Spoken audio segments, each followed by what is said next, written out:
Fala, meu oitavo ano, seus lindões. Tô com saudade de vocês pra caramba, cara.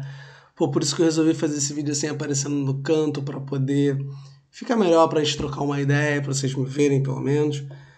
Eu espero que vocês estejam bem, tá? Eu espero que na família de vocês, na casa de vocês, esteja todo mundo bem. Aqui tá tudo tranquilo, apesar da gente estar correndo contra o tempo, trabalhando feito uns condenados pra poder movimentar a cabeça, mas tá tudo ótimo, tá tudo bem, vai ficar tudo bem, vai ficar tudo tranquilo, fiquem em casa. Espero que vocês estejam conseguindo assistir às aulas e estudar em casa. Eu espero muito que vocês consigam fazer isso. E eu queria convidar vocês a ter uma aula comigo hoje, assim, mais tranquila, mais leve. Hoje a gente vai ter uma parte 1 para vocês começarem a se adaptar também, tá? É feriadão, então tá todo mundo no ritmo de feriado. Então a gente vai ter umas aulas mais tranquilas, mais hang-looses, beleza, galerinha? Então vamos junto na parte de reprodução sexuada 1. Então a gente vai falar da parte 1 de reprodução sexuada, que vai compreender os tipos de reprodução. Show de bola? Não pegou, peraí. Então vamos lá, reprodução dos vertebrados. A gente vai basicamente falar de reprodução de vertebrados daqui para frente, tá? E só reprodução sexuada. Show de bola? Então, mas o que é a reprodução sexuada? Porque vocês já viram as assexuadas anteriormente na última aula, que é muito tranquilo, brotamento, cissiparidade, bipartição, muito mole. A assexuada também não é difícil, tá? A única diferença das duas é que uma envolve gameta e a outra não envolve gameta. A galera costuma falar, e é sério, assim, parece meio bobeira, mas olha,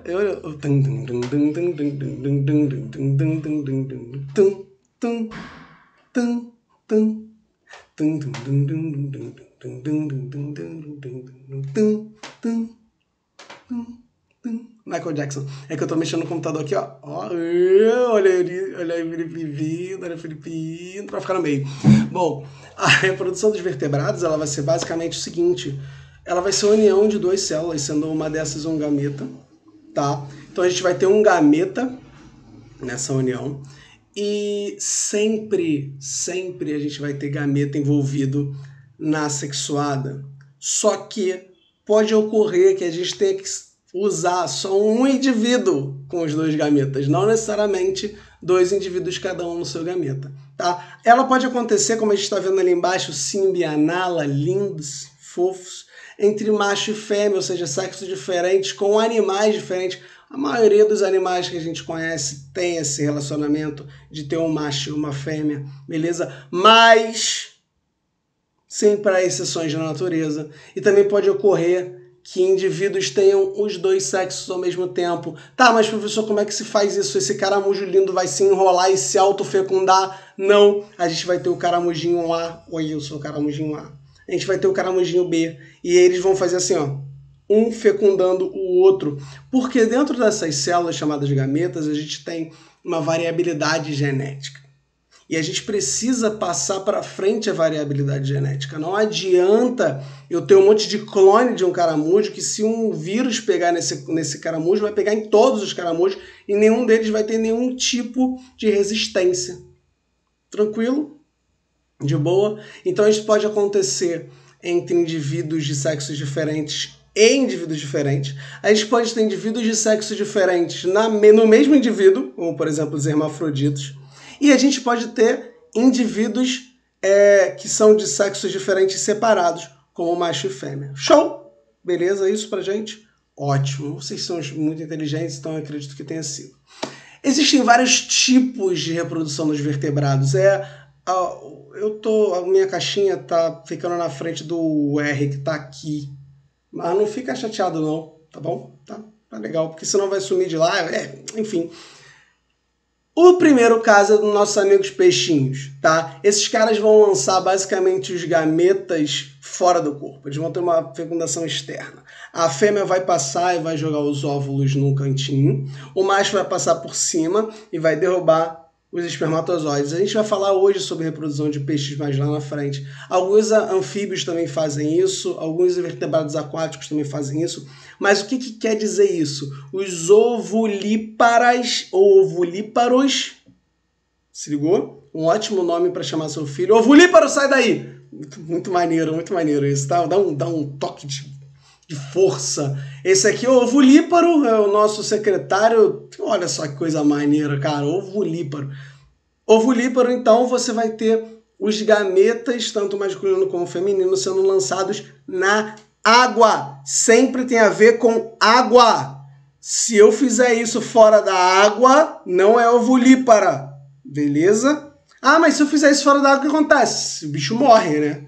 Basicamente isso, porque a água ela dá uma proteção hídrica. O que é proteção hídrica? Ela vai estar sempre trocando água com o ambiente. Não a água, tá? Mas o ovo, pelo amor de Deus. Depois de ser fecundado e se transformando no zigoto, ele vai estar no ambiente úmido e ele não vai morrer ressecado. Tá bom? Esse ovo, ele não tem casca, ele só tem uma membrana bem fininha que vai separar o que está dentro do que está fora. Então ele é muito fácil de você encontrar peixes, por exemplo, carregando os filhotes na boca. Eu vou mostrar para vocês. E eu vou falar o porquê também. O segundo tipo são os ovíparos, tá? O que esses caras fazem? Primeira coisa é que as fêmeas liberam ovos. E agora para. Ovo de galinha nada mais é do que um óvulo, igual o das meninas, que não é fecundado e é jogado fora, da mesma forma que as meninas menstruam. Você tem a menstruação feminina, que nada mais é do que pegar os ovinhos, os óvulos, a célula óvula, chamada de ovo também, e jogado fora quando ela não é fecundada. Então, se ela não é fecundada, olha que legal, a gente tem a possibilidade de jogar fora. Então, um ovo, que nem esse aqui, ó, pera aí, que eu já vou pegar um ovo ali para te mostrar. Ah, voltei com o ovinho. Esse ovinho aqui, que não está fecundado, ele não vai ser um jacaré nem um pintinho daqui de dentro. Ele não foi fecundado, não houve, o espermatozoide não entrou aqui, tá? Então, basicamente, quando eu quebro esse cara, eu vou ter uma célula.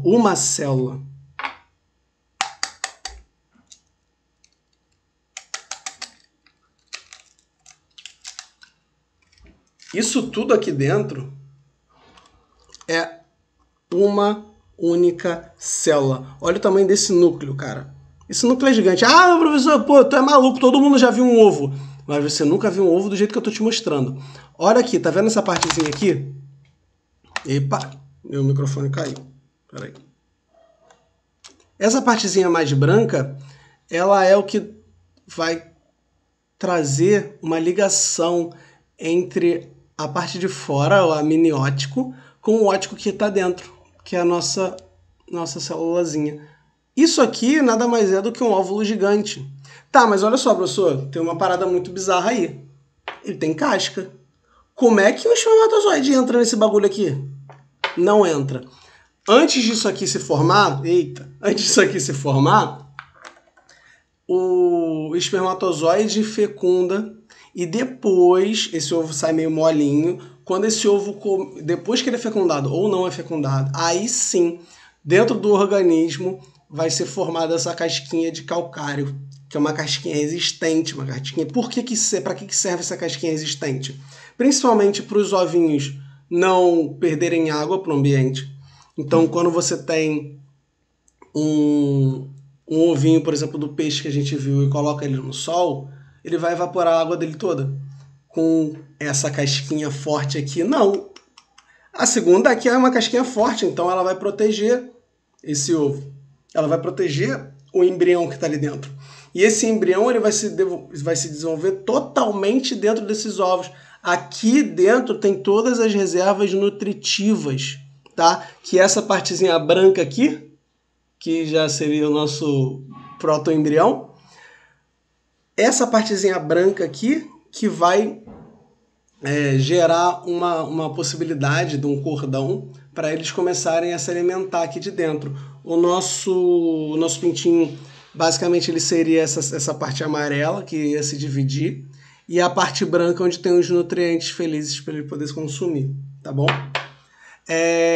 Esses caras que tem esse tipo, que são ovíparos, que fazem ovinhos, eles são peixes, alguns peixes fazem isso, aves, répteis e invertebrados no geral, tá bom? Vertebrados no geral, ó, a gente tem ali, porque o pessoal fala assim, invertebrado no geral. Galera, peixe, ave e réptil é tudo vertebrado. Só que pra gente não ficar citando o nome de vários invertebrados que fazem, invertebrado tal, não. A gente só fala assim, invertebrados no exemplo geral, beleza? A maioria dos invertebrados vai produzir ovinhos. Show! O próximo passo são os caras que produzem ovos, mas esse ovo não sai, esse ovo fica dentro. E olha que legal. Olha que legal, tá vendo que essas cobrinhas aqui estão com uma membraninha em volta delas? Então, isso é muito legal, né? Esses caras se chamam de ovovivíparos. Porque o ovo vai ficar dentro, principalmente da cobra aqui, ó, o ovo vai ficar lá dentro, até que os filhotes já estão formados e saiam desse ovo. Então, basicamente, o ovo vai ter a mesma função, ele vai nutrir o embrião, ele vai basicamente proteger o embrião, só que como ele está dentro da fêmea, é mais fácil dela proteger. Show de bola? Alguns peixes fazem isso. Professor, tu tá falando de peixe pra caramba. Cara, tem muitas espécies de peixes, são peixes de vários tipos. Os répteis, de maneira mais geral, assim, junto com os peixes, costumam fazer isso. As cobras são os principais exemplos que a gente consegue observar sobre ovovivíparos, são os mais comuns também. O que mais é colocado em prova como exemplo de ovovivíparo são as cobrinhas, tá bom? Então, os filhotes já saem basicamente assim, ó, fofuchos, todos fofinhos aqui. E por último desses tipos, a gente tem os vivíparos, tá bom? O embrião desses caras, ele vai se dissolver completamente e ele só vai sair dali pronto. Tá, me diz qual é uma vantagem do cara sair pronto de ser um vivíparo e já sair andando. Essa é a vantagem, ele já sai andando. Tem uma parada muito legal que é sobre a reprodução vivípara humana, por exemplo. Eu não sei se vocês sabem, mas a gente demora muito pouco para gerar um filho. A gente demora só 9 meses. A gestação, por exemplo, de uma ovelha, pode chegar a 12 meses.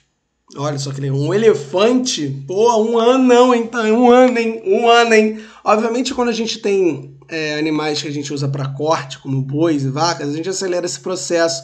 E em 6 meses a gente tem um novilho. Mas os nossos bebês deveriam demorar um pouquinho mais dentro da barriga da mãe. Se vocês pararem para pensar, ele demora muito tempo ainda para começar a engatinhar.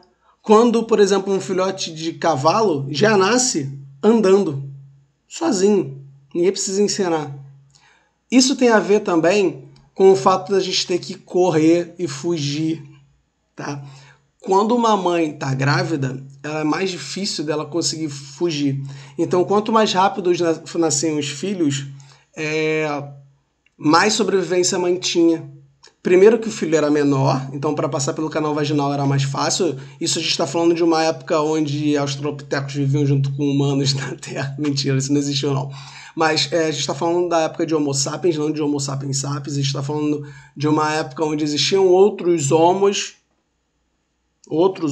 junto com a gente, tá? Existiam outros humanos e a gente basicamente dominou esses humanos, a gente causou a destruição desses humanos, mas enfim. Então, quanto mais rápido a fêmea dava a luz, mais rápido ela podia pegar o filho, botar ele aqui e correr com ele de um tigre ou de algum animal que quisesse destruir ela, ou de uma outra tribo, ela podia facilmente sair correndo com esse bebê no colinho, porque ela com barrigão é muito mais difícil dela correr. Entendeu? Então isso é uma situação que favoreceu a gente ter filhos mais rápido, por exemplo. Então os vivíparos a gente vai ter o embrião que se desenvolve completamente dentro do organismo da mãe, tá? Ele vai se alimentar ali dentro, ele vai receber oxigênio ali dentro, qualquer outra fonte fisiológica vai vir dali utilizando uma parada chamada placenta. Quando a gente falar sobre o sistema reprodutor, que vai ser a nossa próxima aula, a gente vai falar sobre a formação da placenta, que não deixa se cruzar o sangue da mãe com do bebê, mas passa como se fosse um filtro, passa os nutrientes para ali, beleza? E geralmente a gente tem uma prole única, pequena, tá? É muito difícil a gente ter vivíparos que tenham proles muito grandes. Aí fala, meu gato tem logo de 15. Quando meu gato fica prenha, sai logo 33 gatos e meio, porque tem sempre um que é mais menorzinho assim. Acontece, dependendo do mamífero, você pode ter ninhadas, tá bom? Por quê? Também é uma questão evolutiva. Se eu posso ter 10 filhos de uma vez, eu tenho logo 10 filhos de uma vez, todos eles vão mamar, todos eles vão crescer, e depois eu tenho mais 10 filhos, e aí eu consigo manter a minha espécie. Show! Show de bola? Que bom. Agora a gente vai falar sobre a reprodução dos peixinhos, tá? Por que eu falei parte 1? No começo da aula eu falei parte 1, porque a próxima parte a gente vai passar a falar sobre reprodução dos anfíbios, das briófitas, das pteridófitas, que são vegetais. Sim, a gente vai falar de reprodução vegetal. Dos fungos, então a gente vai falar só de reprodução e vai ficar uma aula muito pesada, porque esses caras têm algumas atitudes complexas, como gametófitos, esporófitos, que vocês precisam entender com calma. Entendeu? E como a gente tem pouco tempo de tela, a gente não pode ficar perturbando muito vocês, porque é chato ficar 300 horas na frente do computador. Então uma aulinha mais ou menos de 20 minutos com os exercícios, e na próxima aula a gente faz uma aula de mais 20 minutos com os exercícios para vocês. Show de bola! Então, vamos seguir aqui. Peixeiros. Aqui a gente tem um casalzinho de salmão. Sim, comida japonesa. Quem não gosta de comida japonesa, tá errado. Tá errado. Tá errado. Deveria gostar. Mas a reprodução desses caras é o seguinte, ó, como vocês podem estar vendo aqui, as bolotinhas vermelhas depositadas pelas fêmeas e o macho aqui do lado jogando o espermatozoide em cima desses ovinhos. Lembra qual é o nome? Não vou falar. Você vai voltar e você vai olhar. Por quê? Porque você não está anotando. Você deveria estar anotando. Você deveria estar ali, ó, com seu papel e sua caneta. Então, faz o seguinte, volta do vídeo do começo, pega papel, pega caneta, vai lá e olha qual é esse tipo de fecundação. Show de bola. Show. Show esse tipo aí. Eu quero saber, tá? E como é que vai rolar a desovinha desses seres felizes na natureza? Olha só que coisa legal. Eles podem colocar seus ovos no fundo do rio. Ele tá aqui, é seio da água, é porque literalmente quando você tá na correnteza, tá? Então passa a correnteza e leva. Esse estudo é bem novo, tá? É de 1983, 5 anos mais velho que eu. Mas já mostrava pra gente umas situações muito legais sobre os peixes. Alguns peixes constroem buracos, olha. E aí dentro desse buraco a fêmea vai e coloca os ovos, os óvulos, o macho coloca o espermatozoide e eles ficam ali na porta cuidando. Não são todos os peixes que têm cuidado parental. Alguns colocam em raízes, que aí eles colocam nas raízes e ó, metem o pé. Outros eles vão colocar sobre ou sob as pedras, alguns no fundo dos rios. Depende da espécie.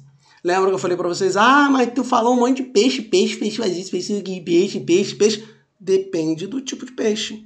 Tá? E aqui a gente está falando só de rios, tá? Fora a parte do mar, que é uma parte também bem mais complexa.